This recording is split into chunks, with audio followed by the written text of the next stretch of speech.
একবার ঋষি দুর্বাসা দ্বারকায় শ্রীকৃষ্ণ ও রুক্মিণীর অতিথি হন। শ্রীকৃষ্ণ ও রুক্মিণীর পরম যত্নে ঋষির সেবা করেন। খুশি হয়ে দুর্বাসা বলেন যে তিনি যদি কৃষ্ণ ও রুক্মিণীকে দিয়ে রথ টানাতে পারেন তবেই তিনি আতিথেয়ত্ব গ্রহণ করবেন।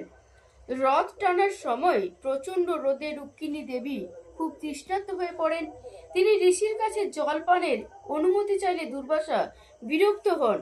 তখন কৃষ্ণ তার পায়ের আঙুল দিয়ে মাটি খুঁড়ে গঙ্গার জল বের করে আনেন, যা রুক্মিণী কুণ্ড নামে পরিচিত। রুক্মিণী ঋষি দুর্বাসার অনুমতি না নিয়ে বা তাকে আগে জল না দিয়ে নিজেই সে জল পান করেন।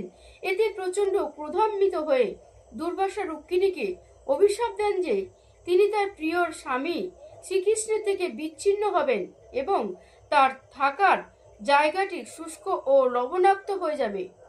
এই অভিশাপের কারণেই বর্তমানে গুজরাটের দ্বারকায় শ্রীকৃষ্ণের দ্বারকাধীশ মন্দির থেকে প্রায় 2 কিমি দূরে রুক্মিণী দেবীর মন্দির আলাদাভাবে অবস্থিত। মনে করা হয় অভিশাপের কারণেই তিনি মূল প্রাসাদের বাইরে 12 বছর তপস্যা করেছিলেন। অনেকে মনে করেন এই কাহিনীটি রুক্মিণী দেবীর ধৈর্য ও ভক্তির পরীক্ষা ছিল। অভিশাপের শেষে ঋষি তাকে আশীর্বাদও করেছিলেন যে তার মন্দির দর্শনে ভক্তদের মনোবাসনা পূরণ হবে। রাধে রাধে।